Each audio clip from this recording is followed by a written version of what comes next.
Hello and welcome to the Seven Figure Starting Point podcast, where my mission is to help you find and close the gaps in your business and get you to seven figures and beyond. Kasey D'Amato is my guest today, and seriously, she is the real deal, you guys. With multiple seven-figure businesses, she is an accomplished business advisor and executive life coach with 20 years of experience as a high-achieving professional across multiple industries. She founded a global skincare brand. Okay, we love that. And then launched and expanded her online coaching and consulting business, and simultaneously developed a multi-seven-figure real estate portfolio across the U.S. while maintaining a happy marriage and traveling the world with her husband. Ooh, we love to travel over here. Kasey has developed a deep understanding of what it takes to build a business and achieve ultimate success, balance, and fulfillment despite business and life setbacks. But my favorite part about Kasey is that she aims to show people that building their dream life is more achievable than they actually might think it is. And she does that by aligning business and life, because they go hand in hand, obviously. And she does it by creating a clear path to the desired destiny. And honestly, it is my duty to only bring those on whose business acumen is top notch, and Kasey is one of them. So I'm so excited for you to listen. So without further ado, let's jump right in, baby. Thank you so much for coming on my podcast. Yes, I'm excited. I love being a guest. I don't have the courage to do my own. And so when I speak on everybody else's, I have such I bow down to everybody who has their own podcast because, it's a lot of work. And I know I'm too chicken to start my own because I'm like, I don't know if I can commit to it. So yeah.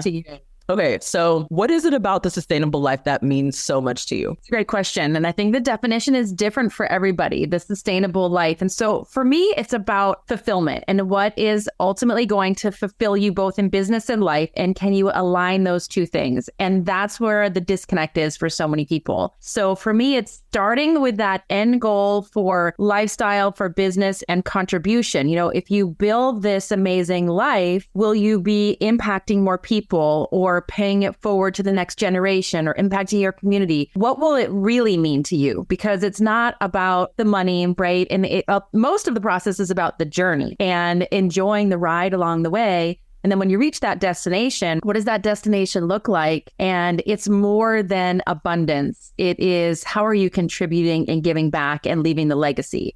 And I think bringing all those things together between business and life, that's the magic, the people that find true fulfillment in what they're doing in their entrepreneurial journey compared to people that flounder a little bit or burn out or feel a bit lost.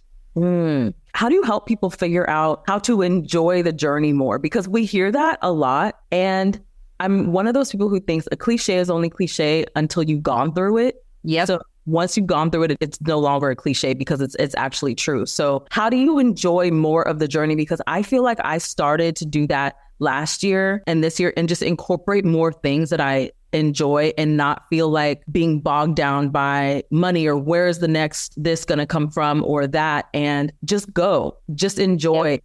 You know, so how do you help people enjoy more of the journey? Because it feels like sometimes it can just be so hard as an entrepreneur to get from underneath all of the stresses of life and of business. So that's a great question. You know, my background was in medical. I was a dermatology PA before I started my business ventures.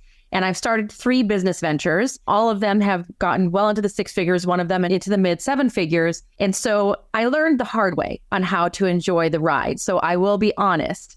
I can say this now in my 47-year-old self, looking back on my 3 business ventures, but at the time, I didn't enjoy the ride. You know, I was burning out. I was having anxiety. I was not having time for family and friends. I was arguing with my husband. We had financial pressures like crazy. We ended up selling our home even and moving around things to try to get one of the businesses up and running. So, I found myself in my doctor's office just completely crumbling, and she said, if you continue to operate this level of stress and anxiety, you're going to have a heart attack before you hit your late 30s. I mean, this was in my kind of early to mid 30s. And I hit that wall and I just completely crumbled and thought, there has to be a better way. Like, this can't be the way. This can't be what this is all about, because nobody would ever do this and everybody would die at a young age.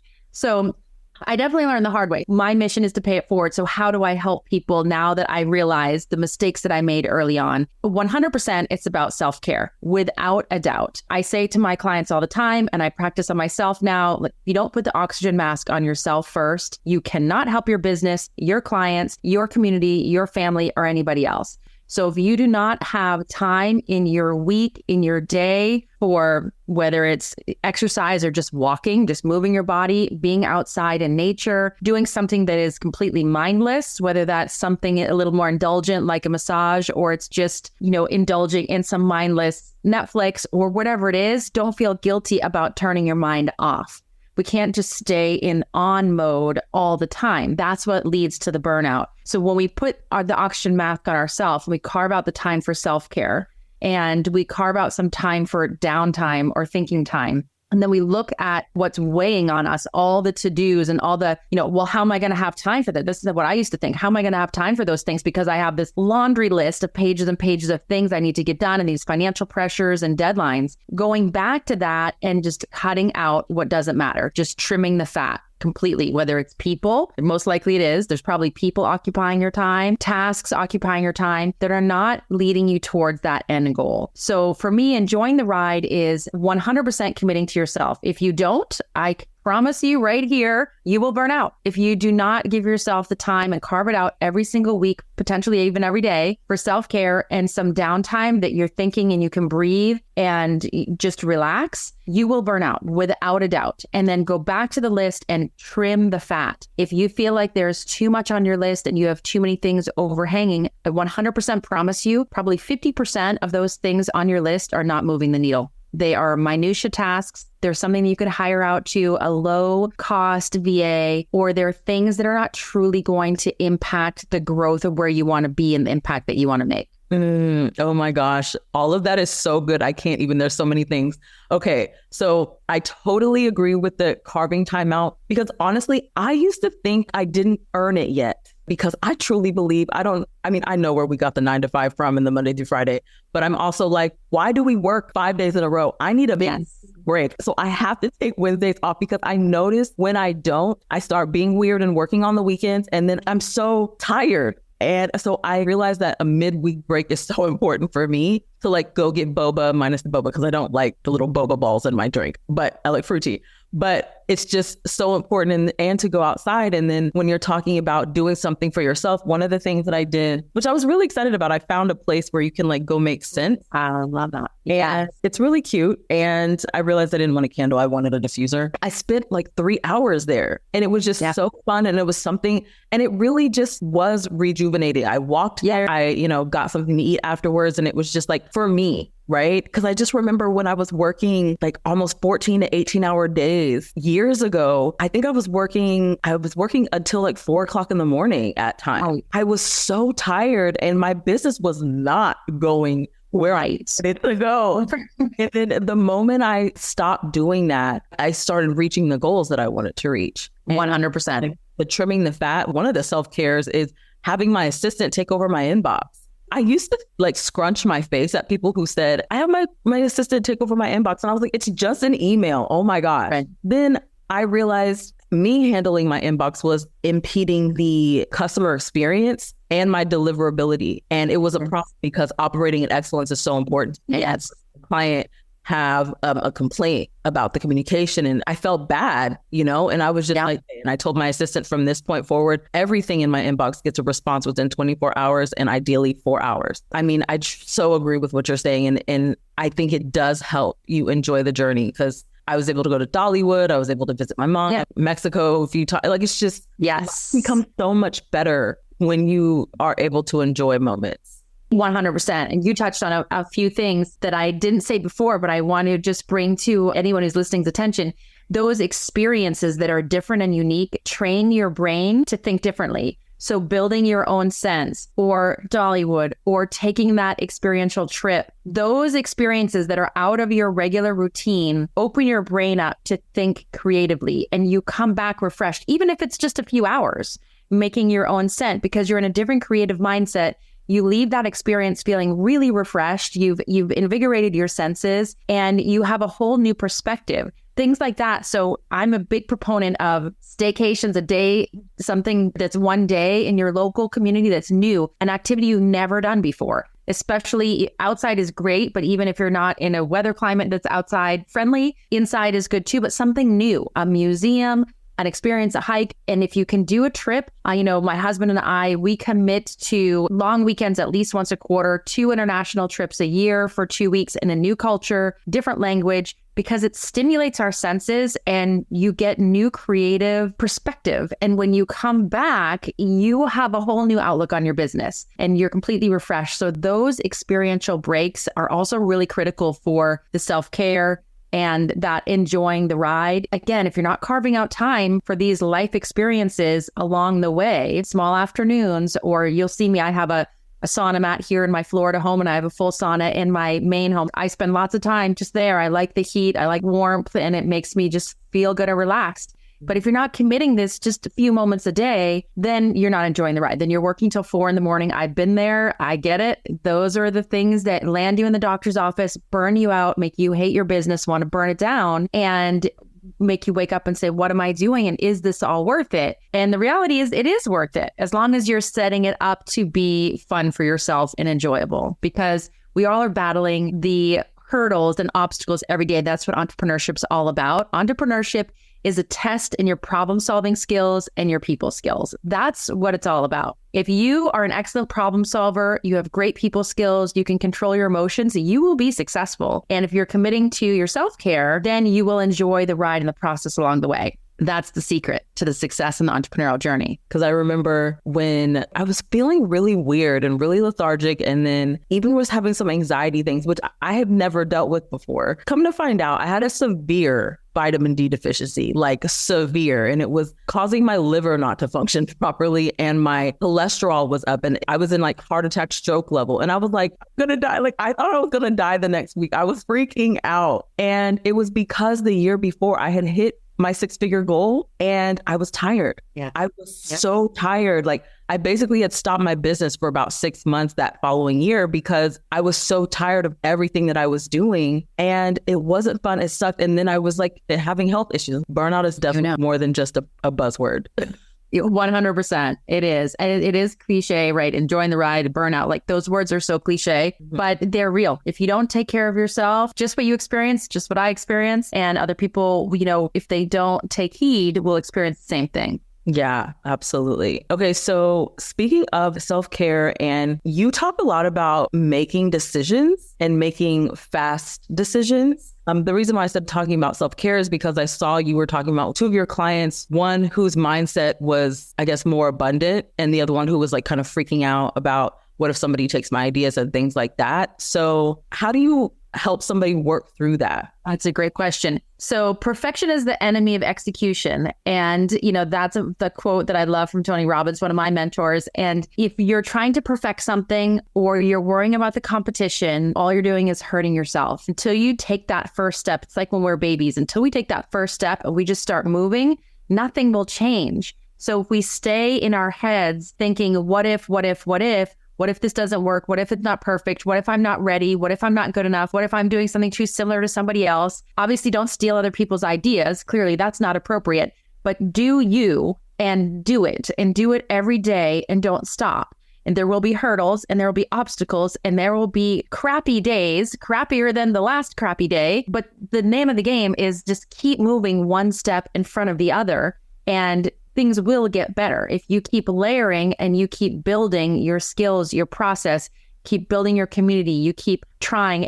Everything's a beta test. That's what I tell everybody because it feels intimidating to do something big and make a big commitment. So when you're really afraid, I tell people, this is a beta test. Let's just try it for 90 days and then let's see how it goes. Because then it feels like, 90 days. Yeah, okay. I could do it for that. But if it's a big commitment that feels very intimidating long term, then all of a sudden we're in our heads about making it perfect and all the things. And so if it's a beta test, like let's just test it. No pressure. Let's just go with it. Let's see if it feels fun, feels aligned. We're getting traction. We're getting movement. We've set some benchmarks, whether they're core KPIs or whether they're marketing benchmarks or they're internal system benchmarks. We're setting something measurable that we can see improvement we can measure the improvement in 90 days. If we can measure some improvement, some core metric about the business in 90 days, we know we're onto something, especially if you're enjoying doing it. It's not burning you out, making you feel exhausted, and it's energizing you.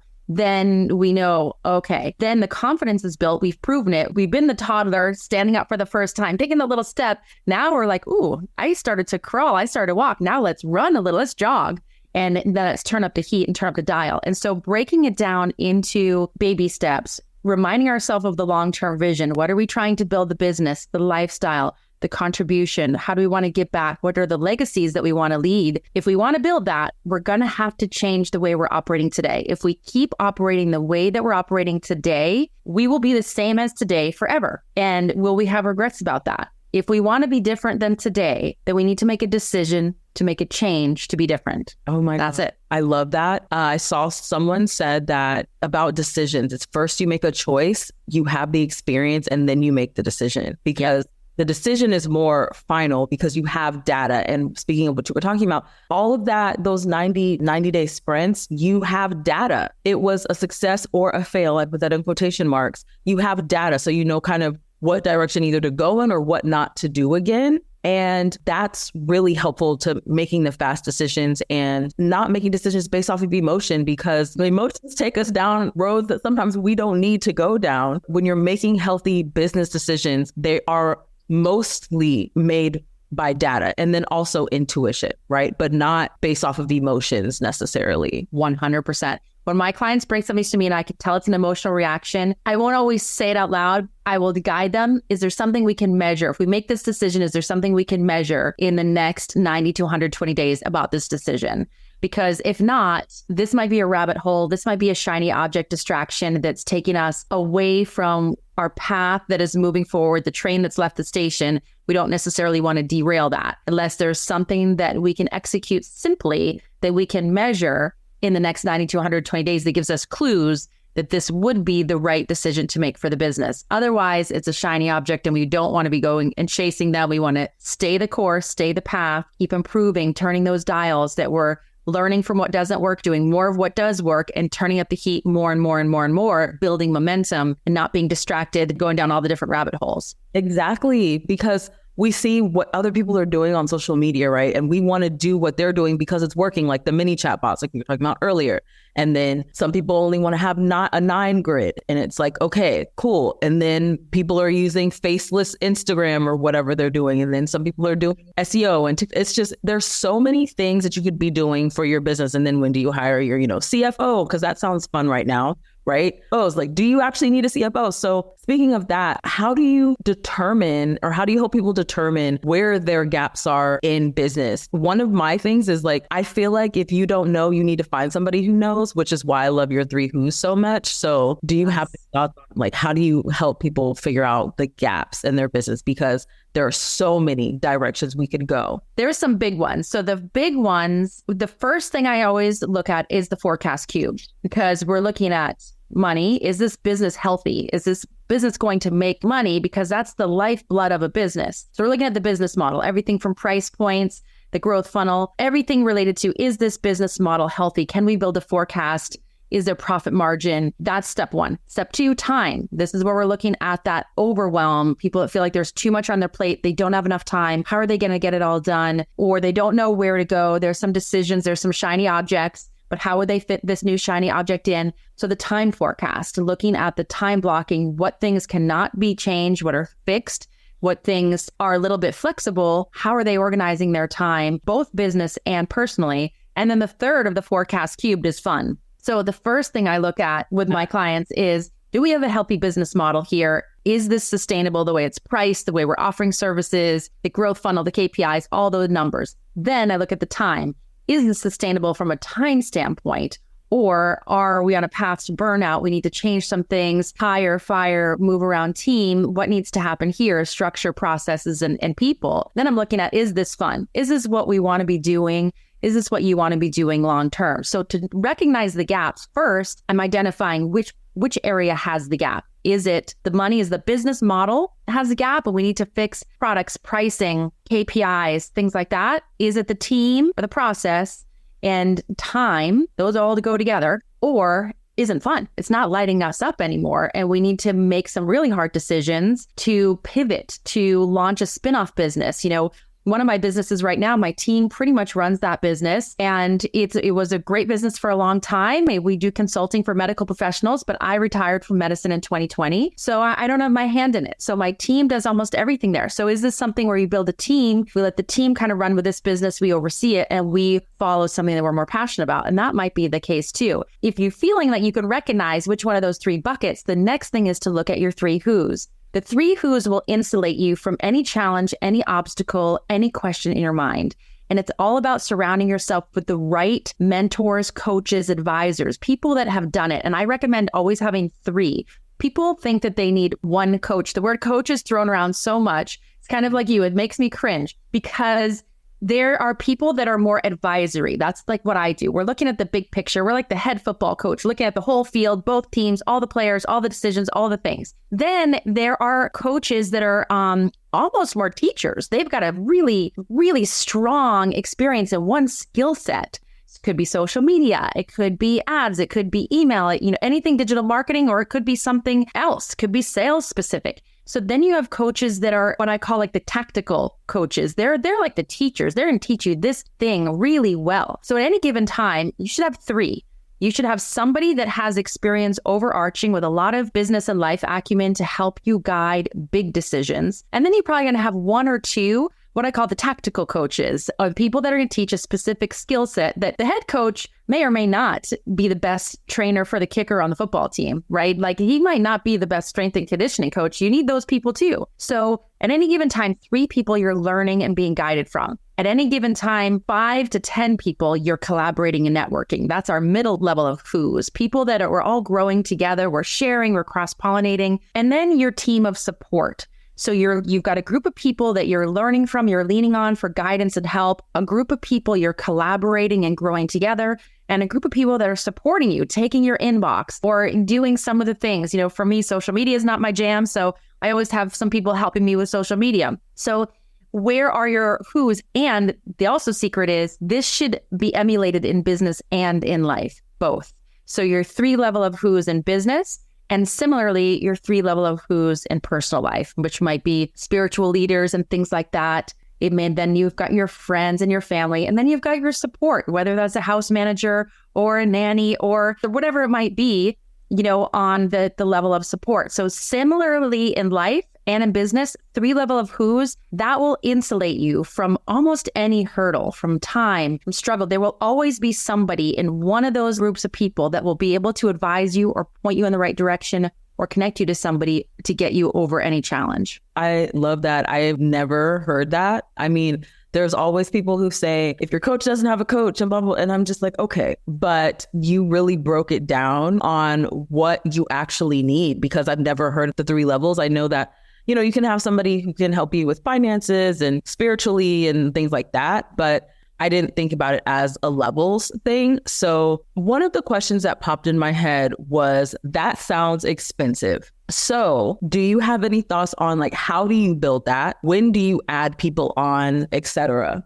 That's a very good question. So as early as you can, right? So when you're first starting out, you're going to be leaning on people that are low cost. These are people you can, quote, pick their brain. But at a certain point, you won't be able to do that. You're going to need to invest in yourself. There is an investment, right? Obviously, you're going to have to pay some of these professionals for their time. However, you always want to know the end goal. So if I am working with this coach, this advisor, this mentor, what is my goal for working with this person? And is this clarity? Is this setting my game plan so I know exactly what I'm doing and my end result for it?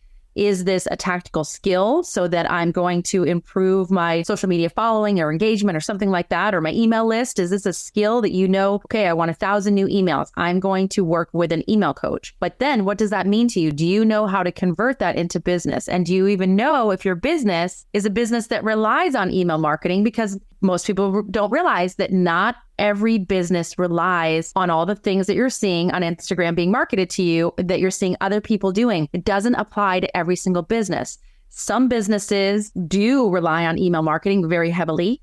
Other businesses, not so much. So you want to be very intentional about the coaches that you're hiring. is this a skill that truly is required for your business to move the needle or not so much? And do you have somebody that's helping you with some of those overarching decisions, helping you look at the business model, making sure it's healthy so that you can choose the right tactical coaches, I call them, and you're learning the right skills that are going to move that needle, that are going to grow your business, increase your revenue, increase your profits, help you make decisions about spending so that you're spending in ways that are going to give you the ROI, the return on investment that is truly going to move the needle for you, because they won't all move the needle and you will make mistakes. We all do. We all invest in coaches and groups and masterminds and communities and all the things that we realize, well, okay, well, I learned that was an expensive learning lesson. It'll happen. Don't beat yourself up over it. None of us are perfect. And all we learn something from the experience, even if it isn't what we thought we were going to learn. Yeah. Something else to remember. So there are a couple things that I pulled from that. So one of them is that there are coaches, they range from $5,000 to $48,000, $50,000 for the year. So that's, quite significant. But as you grow, as you surpass your six figures, I mean, it is extremely important for you to start and burn. You should have been investing prior, but whatever. Profit have been more important to you than revenue. Yes. So, So, but investing in that's something that I've never had a problem with, was investing, because I'm very impatient. So if somebody knows something more than I do, please tell me so that we can move past it, because I do not want to sit in this spot for very long. Yes. One of the things that I was thinking that might be able to help what you said as far as is it the support level? It's the support, the 3 level of who's. Yes. And each level of support. Okay. Yeah. The middle level of support, where you're with kind of similar to your peers, yes. Plus or minus a little, but the collaborations in that level, I think, are going to be extremely important to help you grow to where it is that you want to grow, because I know, and also knowing yourself. So I was going to ask about, choosing the best business coach, because someone asked me about my business coaches, and I'm like, well, I don't feel like I've made a bad decision because I truly vetted them. But I think the other thing is I knew what I needed. Yes. And so I think that part of the thing is we just go in and say, that sounds good. And they're saying what I want. However, I knew that some of these coaches could get me to a certain level in a certain way. And I always say, I can help you get more leads and get more sales, but so can somebody who does it organically. So can someone who does it by helping you build a course. I don't do that. We run ads over here. Okay. We do full service marketing, which can be SEO. It can be Google ads. It can be Facebook and Instagram ads, TikTok, whatever. But we're going to help you choose the best option that gets you to where you want to go, how you want to get there. Because I don't want to sit there doing social media all day. So I'm not going to choose a coach whose MO is to help me get there with social media. Yes. I'd fall on the ground. I'd be so unhappy. You know what I mean? I think it's so important that we understand how we want to get to the yacht, because I want to get to the yacht, right? You know what I mean? Yes. So I think that's so important. But then also the collaboration piece. I know when I said knowing yourself, I did a Colby assessment, and I know my human design, and I'm a manifesting generator, but then I'm a 4/6. And one of them is the opportunist, which means that a lot of my opportunities will come from my relationships with people. And that's also just because of the type of energy I have. I don't have a lot of energy to be doing a lot of things. And so having this conversation with, Emily Reagan. The name sounds familiar. Well, we were talking about, I brought up Jordan Gill and how she seems like the queen of pivoting and also just doing things fast and well, right? I was like, if I tried to be Jordan, I would be out of energy so fast. But also she does things to help her as well with her energy. Yeah.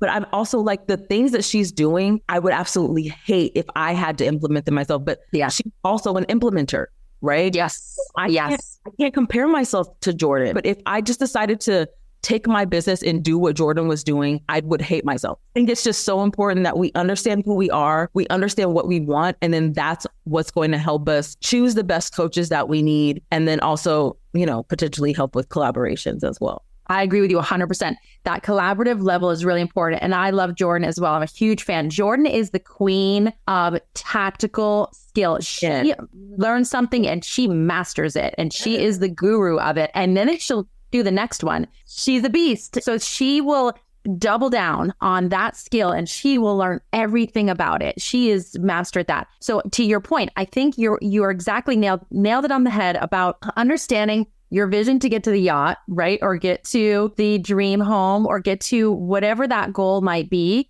what that means for you from an abundance standpoint, from a lifestyle standpoint, and from a contribution legacy standpoint. And then think about what makes sense for you and look towards some of those mentors and recognize who you can relate to, and you can mirror them, or you can mirror certain elements of what they're doing. So it might not be everything, for you. You look at somebody like Jordan, she's doing all the things, and, you think, okay, maybe not. That might not be for you, but there might be pieces of what she's doing that will work for you. And so identifying what those pieces are, and probably more importantly, identifying what you're not going to do is even more important. So, with what I do with my clients, we're looking at the business growth model, and then we're looking at their personal life. And we're looking at, okay, if we want the yacht, let's back into how we're going to build this business to get you this yacht in this period of time. And we're going to back into it. Sometimes it can happen sooner than you think. And then you want to get there in a way that feels aligned to you. And you're spending the energy and the efforts on the things that light you up, you enjoy, and are moving the bottom line and moving the needle forward. So it needs to be doing all of those things to light you up, bringing you joy, and moving the needle. If it's not moving the needle, it is not worth the effort and looking at the distractions and looking at what other people are doing just because it's working for their business. Their business is their unique identity. Your business is your unique identity, like snowflakes. Totally different. Using things like ManyChat or email list building, it doesn't necessarily move the needle in massive ways for every type of business. It does for some, but not for all. And identifying what you need and looking for coaches that either have a skill set, the tactical coach, or looking for a coach that's going to help you make some major life decisions and business decisions and set you up on a track that says, this is the path to get you the yacht. This is how you do it, right? That's different than your tactical coach, which is giving you the skills. I love that. So can you talk to us about the growth model? Yeah, I have a simple 5-step process that I talk about for growth. Now, this is assuming the business model is healthy. This is assuming the price point is healthy. This is assuming you've narrowed down to a signature product. You don't have 15 different products or services. You kind of narrow things down and you have the right price points in place. And if that's the case, then the next step is look at these 5 steps. First, how are you getting awareness in what you're doing? How do people know you exist? Is it social media, or is it things you're doing offline? And it can be both, offline in networking groups and in real life outside of the online space. So it should be both awareness activities in both, unless you're truly doing something only digital, like, Amazon drop shipping or something like that. So awareness activities, you want 5 to 10 strong activities that you're measuring in the awareness categories. How do people hear about you for the first time? Referrals do not count, by the way, because in order to get a referral, somebody has to have heard of you. So it has to be before that step. How are people hearing about you first? So these are things: social media, speaking, podcast guesting, writing articles, joining networking groups. These are all online and offline. These are all just some rough ideas. Then how are people building the trust with you? Now they've heard of you, they're intrigued, they're interested. How are you building that trust? So this can be podcasting, this can be YouTubes, this can be writing ebooks, this can be workshops, webinars, anything that is a little bit more longer form content. And it can be workshops in real life too. It can be things in your local community, lunch and learns and things like that you're doing for local businesses. It doesn't only have to be in the online space, but something longer form where you're diving a little deeper into some of the principles that you talk about with your clients and some of the skills. So people are really learning trust, that you are a true qualified expert in your area. The next is the acquisition. Acquisition is, how are you getting their contact information? How are they giving you an email, giving you a phone number? They've now said, I am interested in you, what you have to say. I want to learn more. How do I learn what your services are, what you offer? Now we're starting to get that conversation going, which leads us to the conversion step. And this is, how are you leading those kind of sales conversations to actually get the person to commit to working with you? So this is your proposal step. If you're doing something one-on-one that's more concierge, the way that I work with my clients, or if it's in digital marketing, this might be your sales landing pages and things like that. So what's happening in this process to actually convert into a paying client, somebody that's coming to your community to work with you. From there, this is the one that a lot of people overlook. It's all about the retention. How are you keeping these people in your community and serving them so well that they stay in your community, in your ecosystem? Are you providing a service that can be long-term? How long do people typically stay with you? And if it's something they graduate from or it's only a short period of time, what will be the next offer that you will bring to the table for them so that you're continuing to serve them? Because the beginning of the funnel, the awareness, the trust, the acquisition, the conversion, that is the heavy lift. The energy goes there. Once people are working with you and loving you and getting great results, the retention is critical. That's the name of the game. And that's how you grow the business. As you keep people happy, you keep serving them, you keep delivering amazing results for them. They want to keep working with you. And then you continue to onboard some new clients, and that's how you're growing. And then last step is the referrals. So it's awareness, trust, acquisition, conversion, retention, and referral is the steps that you want to work through. Some of them you can kind of cluster together, but you want to be making sure that top part of the funnel, that especially that awareness and trust, you have a lot of energy going there when you're first starting out. And when I say first starting out, I'm talking about under $500,000 in revenue. You want a lot of energy going in this place. If you are somebody who wants to scale, if you're thinking about a yacht, we're thinking about getting on a yacht, then we're thinking about growth, in which case we want to be looking at this awareness, trust, acquisition, conversion, that piece at the beginning. And then once they're in, right, once we're getting to 500K in gross revenue, we want to be putting a lot of attention on that retention.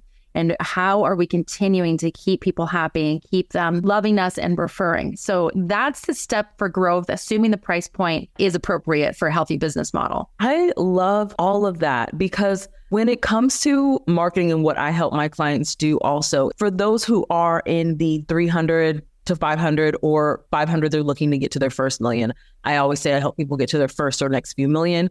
So if you're trying to get to your first million, there is a growth stage and everybody is like talking about scale and it is such a buzzword, but there is a growth piece in between. You get to your first 100,000 to million. Like it's not 100,000, next step is a million, right? There's some growth that needs to happen. And there's some honing that needs to happen because I saw someone, they were getting interviewed and they asked how much they're making, like their business makes. And she was like, oh, it's just baby business, 3 to 4 million. And I was like, I love that when you leave the online space and you talk to real people, you get context and you get perspective that $100,000 is not the baby business that you think it is, right? No, it's not. 3 to 4 million is considered a baby business. And I just thought that was so funny and such a great perspective to have because everybody's trying to get to, you get the 10K months and then you get the 40K months or, wherever it is you're trying to go from there, but not realizing how much growth there actually is between the scale portion because scaling means you're taking what works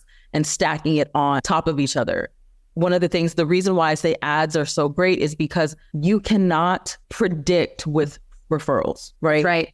That's right. You don't know how many referrals you're going to get in that month. And everything that you said, your entire framework, your entire growth model is based on data. It's based on understanding who's coming in, where, and how. And but you did say 10 did you say traffic sources or what? What was the 10? 10 awareness. So ads would be a great one. That's a perfect example. So one could be ads and one could be organic social. That's 2 of your 10, right? Then you've got speaking, or then you've got maybe writing some articles. Then you've got maybe some networking groups, right? That we were already at 5 or 6 right there out of our 10. Ads is a perfect example of something to implement, especially if you're at the 100K mark. Because let's be honest, if you're under 100K of revenue, you have a job. You just work for yourself. You are not a business owner yet. You will become a business owner. You're on your way, but you have a job. You work for yourself. You are the employee and you are the boss. You are everything. But once you're getting over 100, then you have a little bit more wiggle room to reinvest, to stack. Let's get some ads running. Let's double down on things you're seeing organically that are working. Let's look at those metrics. Ads are fantastic because you get all the metrics and you can tweak them and you can refine them. You can turn up the ones, turn off the ones. So ads are a great way to increase and double down on your awareness activities at your awareness play, one of your 10. If you're in those stages between like 100K and 500K, great place to invest for growth because you can see it. You can see what you're getting for emails. You can see your cost. You can see if you're getting straight conversions into actual purchases. You can measure all the data of the customer experience journey. So perfect example of something to do at the awareness stage. Love that. And this is up to like the $500,000 range because 10 sources is a lot. Coming from a marketer, I got a little, because it's a lot of work to do. So you're saying that between the $100,000 and $500,000 range, you can continue to add these. And that's when you're reinvesting and potentially getting someone to help you with SEO or blogging or ads, or, just so you're able to get other people to help you. You don't necessarily have to do it. 100%. Correct. 100%. You can get other people to help you. And remember, those 10 things, they don't always have to be content creation. The content creation is what feels exhausting. People underestimate the power of networking and collaborations. One of your 10 things could be, I'm going to go live on Instagram with somebody in my mid-level of who's a colleague or a collaborator. I'm just going to go live once a month with somebody that, is a colleague of mine. That counts as one of your 10. So it doesn't have to be content creation. The content creation is what feels heavy. Blog, a podcast, all this content and making more reels, all this feels heavy. It doesn't have to be. It's not 10 content creation activities. It's 10 awareness activities. Okay. So networking counts. And oftentimes that feels much lighter. It's like, oh, I can hop on a live for 20 minutes with somebody. Boom, check it off the list. That's one of your 10. Yeah. So it doesn't have to be content creation. I love that. That is really helpful. And I love that you said once a month, because consistency feels like you have to do it every day. Like when you hear the word consistency, it feels like, okay, this is a daily activity. Oh my gosh. And so being able to go live or even like do a coffee chat with someone once or twice a month. Yeah, I love that. I love that insight. 100%. It doesn't have to be every day. Again, it depends on your business model and depends on your growth and how your plan to get from point A to point B. But 100%, not everything does not have to be every day. Many things can be once a month, many things. So it's important to recognize the things that need to be more regular and consistent, and the things that can be consistent but less frequent, and they're still going to move the needle. And you balance your 10 awareness activities between a combination. So it's not everything all at once every day by any means. And it's definitely not all content creation. I love that. And I hope that like takes a little stress off of some people who just feel like it's the content creation all the time, because you're right, it absolutely feels heavy. And coming from a marketer, I've said this all the time, marketing is hard. I don't care what anybody says. I understand we're more connected than we ever have been to people, but the activities that require marketing, if you're going to go and do all of the things, especially if you're doing it all by yourself, that's when it gets hard. And then you need the marketing plan, the marketing strategy. If you're going to like create social media based off of, do you want followers or do you want clients? Because that marketing is different. Those posts are completely different. So I love that you're saying it's not all content and that it doesn't have to be done every day. And just to know the difference between what needs to be done more regularly and what can be done once a month or so.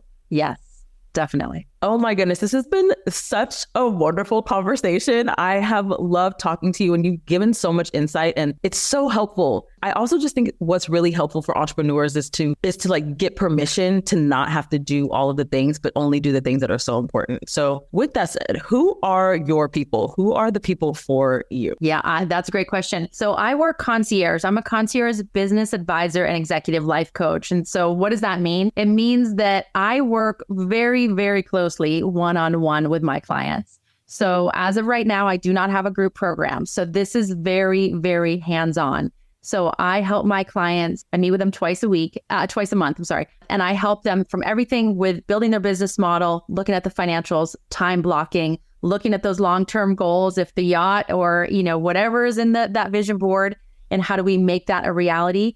And then I'm helping break out those micro steps, those 90-day blocks or those 30-day blocks or those 1-week blocks. And then I'm there every step of the way in between our sessions, texting, emailing, hey, how's it going with this launch? What's happening with this client meeting? Do we have what's going on with this proposal? And I'm right there, almost like a business partner, almost like a fractional business partner, sounding board / fairy godmother, helping guide my clients to their end path and helping when we're having obstacles, when the overwhelm creeps in or we're having some financial pressures or things are not going well. It doesn't seem like it's working. What dials are we going to turn to fix it?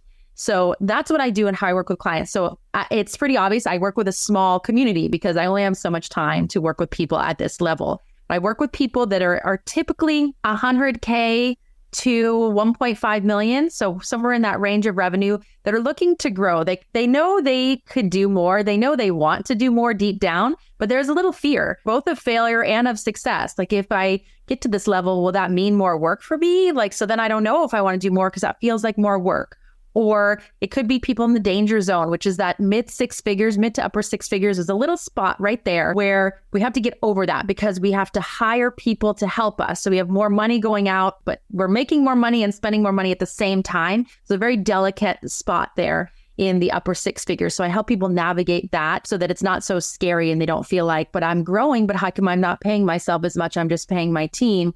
I help people navigate that and we push through to the other side of that. So I help people who want to grow, who maybe are a little afraid of growing and they feel better having that sounding board. And I help people balance their home life at the same time so that they're not having arguments with spouses and significant others over time or working at 4 a.m, putting some boundaries in place or on work. Clients can't communicate at night. So boundaries in place, intentional time for family, intentional time for travel, intentional time for self-care, and all those things. So I am there as a true business advisor and life coach for people in that 100K to 1.5 million that really do want to get to that next level and grow both their business and their lifestyle so they can achieve the things they dreamed of, contribute back to their community, back to their family, and leave a legacy they can really feel proud of and feel good about and feel healthy, mind, body, spirit, business all together throughout the journey. Oh my gosh, I love that. That is really exciting for everyone. So tell us where we can get in your atmosphere. Yeah, that's great. So I'm on Instagram. It's at Kasey D'Amato. Instagram and LinkedIn are probably where I spend the most time. I have other accounts on the other platforms, but that's where I am the most. I have a fun quiz. If anybody wants to check it out, are you ready to be $1 million business owner? So it's a fun quiz and it will give you an assessment at the end. I encourage you to check that out. And it's on my website and we can maybe post the link in the show notes. And feel free to DM me anytime, or you can email me kaseyd@kaseydamato.com if you have questions. I'm happy to set up a strategy call. There's no cost or anything like that. I love talking business. People who know me, I do this as a passion project. I have other businesses. I have a real estate portfolio. This is my passion to pay it forward to others so that people do not fall into the traps that I fell in early on in my entrepreneurial journey. I've started 3 different businesses, 2 service, 1 product. And I learned a lot of things along the way. And I really feel that it is my duty and my mission to pay it forward and help other people do it easier. It doesn't have to be as hard. And I wish that someone had come to me early on in my journey with the solutions that now I can help my clients navigate so that it doesn't feel scary. It doesn't feel overwhelming. You can sleep at night and know that things are going to be okay. Oh my gosh, that's amazing. And that actually was one thing we didn't get to. So I'm going to have you back about your investments and when to start using the profits. But yes, it's a whole other conversation. So yes, I will have it back because I saw that and I was like, oh my gosh, I would love to know. But thank you so much. And yes, all of the links will be in the show notes and in the description on YouTube. So I'm so happy that you blessed us all with all of your knowledge. So thank you so much. Yes, thanks for having me. It was a lot of fun. Amazing. Okay, bye everybody.